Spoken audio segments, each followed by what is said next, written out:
What up? What up? What up? Welcome back to the scorecard, the boxing scorecard. We have to bring your scorecard and an explanation, not just your opinion.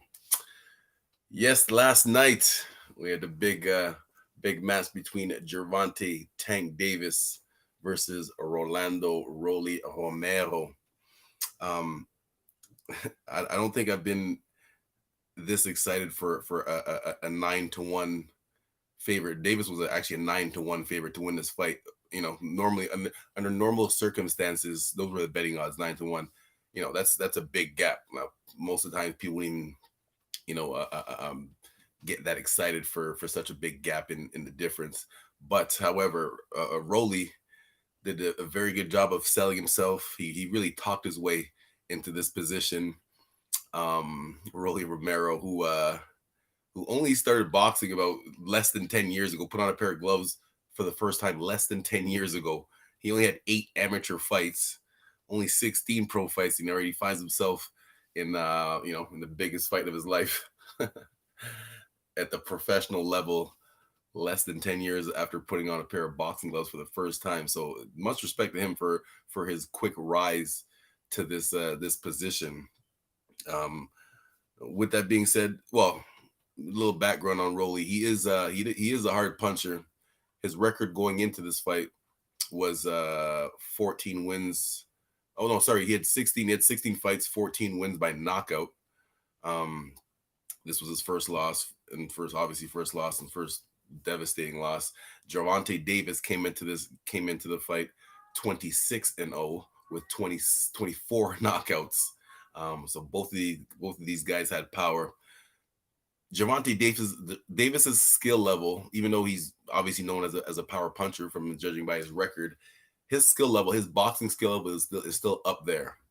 Um, so people just look at him as a power puncher, but he does have boxing skills. Now, when it comes to predictions, I don't want to don't want to jinx myself, but past couple weeks I've been doing pretty good with the predictions. I specifically predicted a 6th round KO for this match last night. I have the receipt to prove it too. Anybody doesn't believe me, just say it in the chat. I have the receipts to prove that I predicted this exact 6th round KO before the match. Last week I predicted Charlo to win by KO late too, and I also predicted Bivol to win by. I predicted Bivol to win by split decision. He won unanimous. I've been doing pretty good lately with the predictions, so we'll see. It might be confident to starting to put money on it. Anyways, back to the fight. It's always a good match when both guys really don't like each other. It's always a good match. Like I said, even though it was a 9-1 underdog, Rolly was a 9-1 underdog. He talked his way, and you could tell he actually believes. Like he actually believes the trash that he was talking about, bigging himself up and putting down his opponent. He actually believed it, and he actually fought like it too. One thing that kind of makes me mad sometimes, in a pre-fight press conferences, fighters will talk a bunch of trash, like I'm gonna do this to you, do that to you. Then they get hit once, and then all of a sudden, the whole attitude changes, and they're moving around the ring. Rolly, he fought the way that he talked. And like I said, I said it would take a few rounds for Davis to figure him out.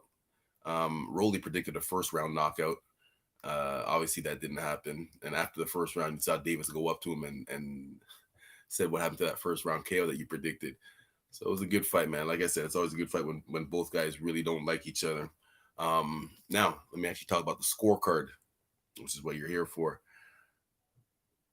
The funny thing is, I actually had Rolly Romero winning the fight at the time of the stoppage. I had Rolly up 48-47 going into that 6th round. With I gave Rolly the first 3 rounds. Let's go through it real quick. So first round, Rolly was just busier with his jabs. I think Davis was Gervonta Tank Davis, he purposely took that first round not off, but he wasn't as offensive because he wanted to see what Mr. Romero was going to bring to him, since he predicted a first round knockout. He predicted first round knockout. All right, bring it. Let me see what you're gonna bring. Rolly brought it, but he couldn't he couldn't follow through on his first round prediction, but I did give him that round. He did win that round just by being busier. Second round I gave to Romero also, and you could tell he was gaining confidence. He was coming forward a little bit more aggressively. Tank landed a few big shots late in the second round, but Romero was busier in that second round. So I gave that second round to Romero. Third round, the next 3 rounds I marked as close rounds. So the third round, Rolly did better in the first 2 minutes, but Tank is getting confident. Got confident in the last minute. This is where you could start to see Tank do a little bit of picking up the pace a little bit after figuring him out. So I also gave Romero that third round. The fourth round was the fourth and fifth round were the first 2 rounds I gave to Tank. I also marked those as close rounds too, though. The fourth round, my notes was Davis is slowly taking over. It wasn't one thing specifically that he was doing to make it, to change the whole momentum, but just picking his shots more smartly. He was using his speed, using his footwork. Like when Davis he's usually the shorter fighter from most of his the opponents that he faces. He's usually the shorter one. Talking about Tank Davis. The way that he makes up for his height, though, is because he's fast and explosive. So even though he's shorter and has a shorter reach than his opponents, because of his quickness and his explosiveness and his accuracy, he's fast enough to jump in and jump out before you have a chance to do something. So he started to do that in that fourth round slowly, because I did mark it as a close round, but you could tell that that Tank was picking up the pace a little bit. Round number 5, I also marked as a close round, but I also gave it to Tank. That fifth round, Davis was just landing more effective punches. Like I said, starting at the end of the last minute of the third round, Tank started to pick up the pace a little bit. Fourth round, a little bit more. In the fifth round, he was making it a little bit more clear, even though I'd mark it as a close round. He was making a little bit more clear that he was starting to take over. Again, Rolly Romero was doing a good job of coming forward and showing his aggressiveness. But as Tank raised his level of aggressiveness, Rolly kind of slowed down a little bit because he realized he walked into a few punches. And to give Rolly some credit, he did land a few good right hands on Tank Davis, and he actually landed a good left hook. Tank Davis stands in that southpaw stance with his right hand down a little bit. Nowadays everyone tries to copy that Mayweather defense. So Romero, as the orthodox person, was throwing straight right hands and trying to come over top with a left hook, and he actually did land that left hook on Davis a couple of times because, like I said, Davis stands with his right hand down a little bit, so this side was more exposed. So Rolly was doing his things to a right hand, boom, caught him with a few left hooks. They didn't look like they affected Davis in any way, And with that being said, I don't think I've ever seen Tank Davis hurt at any point in time of his career. Like, not no wobbly legs, never been knocked down, nothing. So that shows that he's a good chin, because Rolly was a big guy too. You could tell by his size. Like Rolly was a big dude too. So yeah, man, the 6th round knockout for Tank Davis. Walked right into it, just as I predicted. Because Rolly believed, like I said, most boxers talk trash to each other before the fight. I'm gonna do this to you, do that to you, but not too many people actually fight the way they talk. Rolly did exactly that, and that's why I predicted that he would walk into something. What I mean by walking into something is just like when you're coming forward. It's one thing if you're just, exchanging. Both opponents are just standing there, and one person's throw a couple punches, the other person throws a couple punches, and it's kind of back and forth. But when one person is being more aggressive and trying to follow them around, that you have more, there's a better chance that you're going to walk into a hook or a straight cross as the person's backing up, and that's exactly what happened. If those ropes weren't there, with the way that Tank caught him, Rolly would have fell. Rolly would have fell face first right onto the mat. Those ropes saved him from a highlight reel falling. There's already memes about it. That's the other thing too, man. Think about social media, man. You get caught in a bad position, there's going to be memes about you forever. So, what is next for both fighters? Rolly, he still has a good career having him. He's only 17 fights into his career. He's only in his early 20s, so he still has another good 10 years left in him. He'll be back on the stage again, talking his way back up there. Like I said, man, it's always a good fight when the two guys really don't like each other in real life, not just talking trash for the fight, but they really don't like each other in real life. So that's why it makes for a good fight. Just like a couple of weeks ago, with Amir Khan and Kell Brook, both fighters are past their prime, at the end of their careers. But I was still excited for that fight just because they don't like each other. So even though they were past their primes, I knew it was going to be a good fight because both guys were really going to try hard to knock out the other person, and it was a good fight up until Kell Brook stopped it. So what is next for both fighters now?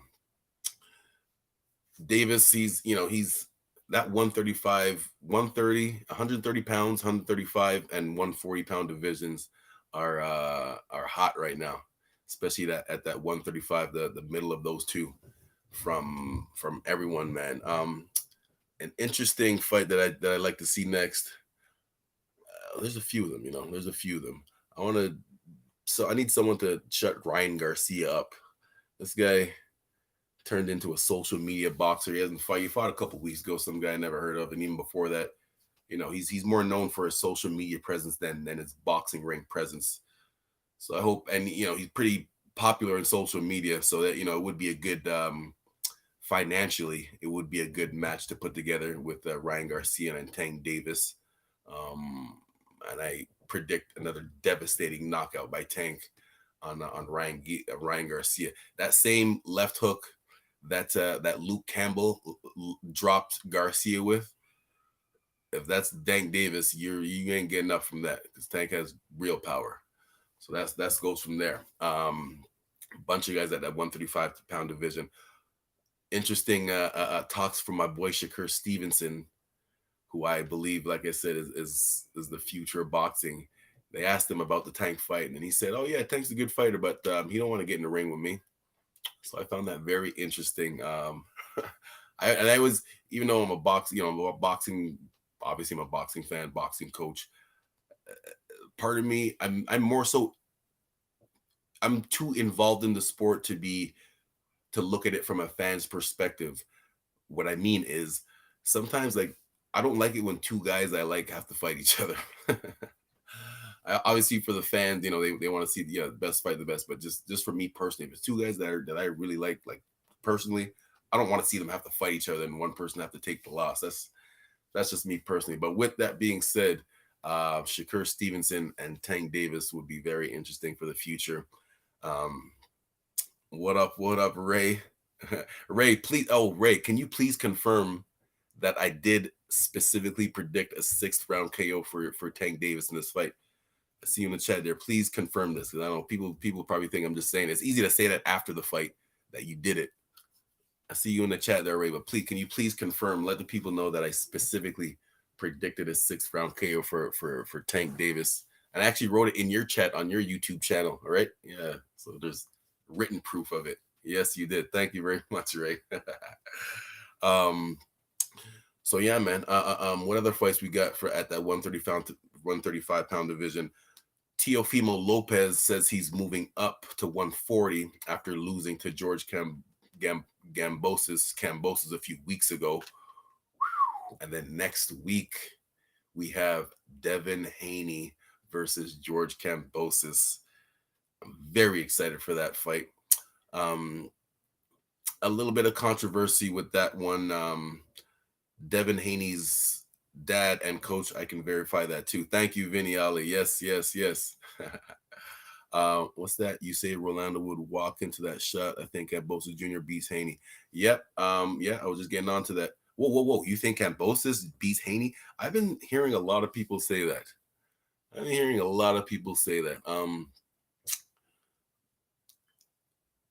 I much respect to George Kambosos. Very good fighter. He came to fight against Teofimo Lopez. He got dropped, got back up, and still won the fight. So much respect to George Kambosos, but I do not believe he beats Devin Haney. Um, there's nothing flashy about Devin Haney, but I do believe that he's mastered the fundamentals. Um, I do believe that he's mastered the fundamentals. Right? He doesn't have like crazy good footwork like Lomachenko or Davis, that he's got like to jump to the side. He's not like explosive with his punches. He doesn't have like devastating knockout one punch power. But I do believe his fundamental skills are at the level that will get him through this fight. What you got to say here in the chat, Ray? Kambosos Jr. has speed, power, and he brings pressure. Pure boxers who can't punch, can't deal with that pressure. Styles makes fights. Yes, you're right. Styles do makes fights. And Kambosos, his pressure is very serious. I agree with you on that, Ray. And the way that you deal with it, there's different ways to deal with a pressure fighter, but specifically when someone's really charging at you, and trying to cut you off, you need a good stiff jab. In my boxes, I like to call it a FU jab. Like if you say FU and make it as hard as you can, you got to throw a jab to make the person's head snap back. There's different types of jab. Sometimes you can throw a little pop, this little speed jab just to put it in their face and then give you time to get away. But sometimes if someone's really putting that pressure on you, there's some fighters that like if you just throw pop punches, they'll take that and just walk through that if you don't make it respectable power. So sometimes you got to make it a FU jab, make their head snap back at that person that's really charging at you, to let them know, like, you come anywhere near me, you're gonna eat some heat. So that's what I believe. So next week, I believe Kambosos will put that pressure. He's gonna have the momentum. The fight's in Australia, in his hometown. And that's what I was gonna mention before too. Devin Haney is not, his dad and his coach will not be there. Now, this is very interesting. So people are asking, how much is that going to affect him? I mean, it could slightly, but I'm not sure how much of an amateur background that Haney had, but when you're an amateur, when you win your nationals and you're on the national team to represent the country, when you go away to tournaments, international tournaments, like most likely you don't have your personal coach with you. You're gonna have someone that your country assigned as the head coach to travel with the team. So if you were a high level amateur, you would be used to that feeling of your personal coach not being there, and you still have to perform at the highest level. So I'm not sure Haney's amateur background, if he had to go through that before, if this is the first time that his dad's not going to be in his corner, that's going to be interesting to hear, to not have that familiar voice that you've had for your whole boxing life. He's going to be in Australia, in his opponent's hometown. And by the way, the rematch is in Australia too. So he has to do it 2 times. So it's going to be very interesting. It's, that his main coach / dad is not going to be there. So going to be interesting to see how Haney performs, if he can still perform at that high level without the main voice being there. What you got to say here, Ray? Haney's jab is okay. It's not a Golovkin, Jermell Charlo, or George Groves type jab. I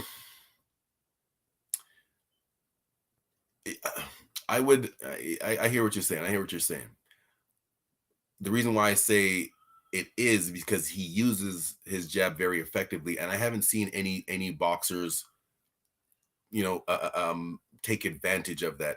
The one time that he got a little bit hurt against Jorge Linares, I forget what punch it landed, but I'm not sure if Haney threw a jab and then Linares countered that. I'm not sure how he got hurt, but I don't think it was off a jab. I really think Haney has a good enough educated jab to be able to keep the Kambosos pressure off of him. So that's a little side bet we'll have, Ray. I'm predicting Haney's jab will keep Kambosos off of him, and you're predicting it's not. So we'll see. We'll keep that little side note between us. He had Ben Davison in his corner before. Who did? Haney? Yeah, he did. And, that's the other thing too. It's interesting because every couple of months a couple of months, years now that Haney pops up on, puts up a video of him training. A lot of times he's had a couple trainers over the years. Like he's worked with Roger Mayweather. He's worked with pretty sure Sean Porter's dad and a few other coaches over the years. And I kind of like that because there's some coaches that believe like you should only listen to me. Don't listen to anybody else. If you listen to anybody else, I'm gonna be mad at you. I don't believe in that. I'm the type of coach I like. I know I don't know everything. I know a lot, but I don't know everything. And I'm the type of coach that I appreciate learning from other coaches too. So if you have some interesting piece of knowledge that you can give to my boxer, you're more than welcome to do it. And I want to learn it too, so I can incorporate that in my coaching. So I'm not one of those coaches that believes that, only listen to me and nobody else. You get knowledge from everywhere and everyone. Usable knowledge, not just random people talking. Like I said, educated boxing, not just random opinions. What you got to say here? Linares countered his jab with a left hook. Oh, is that what it was? Interesting. Okay. All right. Well, he's gonna have to keep that right hand up to not get caught with that left hook when he's throwing his jab. Then, so I'm assuming, again, Haney's a very smart fundamental fighter. I am assuming that they worked on that in their training camp, and I don't think that's going to be a factor in this fight for next week. Real quick, Ray, what did you think about this Davis fight? I was saying before how I had Rolly. I actually had Rolly up on the scorecards up going into that 6th round. I had him up 48-47. I had him up by 1 round. I gave Rolly the first 3 rounds, and I gave Tank the last 2. And I think if the fight would have continued, I believe Tank was already slowly taking over going into that 6th round. So I believe the momentum would have stayed with Tank, and he would have continued on to win a unanimous decision if the fight would have continued, if the fight didn't stop as I predicted in the 6th round. I think me bragging so much about my predictions is going to jinx me for the next couple of weeks now. And I'm going to be so off. We'll see what happens. Haven't seen it yet here in the UK. Okay, that's all good. It's on. I'm sure you'll be able to see it soon. With that being said, next week, be ready. Bring your scorecards for next week. Devin Haney Jr. versus George Kambosos in Australia. Whoa. Australia is a different time. I'm assuming. I'll double check. I'm assuming it's still going to be at the regular 10 o'clock time for us. Usually when there's big fights in other countries, they'll adjust their time for us over here in North America. There's more people that are paying to watch it over here, even though the fight's over there. So we'll just have to double check. I'm pretty sure it'll be at the same time. All right, next week, the scorecard. Bring your scorecard and an explanation, not just your opinion. Every Sunday, 9:30 a.m. And at 4 o'clock on Sundays, we got the knockout of the week. Most likely it's going to be this Gervonta Davis KO on Rolando Romero. That's the leading knockout right now. And of course, every day at 4, my boy Mike Orr is showcasing up and coming talent from around the world. So make sure you like, share, and subscribe. Make sure you like this right now, please. Helps with the visibility of the show, gets it more out there. And yeah, just support your boy. All right, I'm out, man. Cedric Sports, hit me up. Any social media too, at Cedric Sports, Facebook, Instagram, Twitter, all that. All right, peace.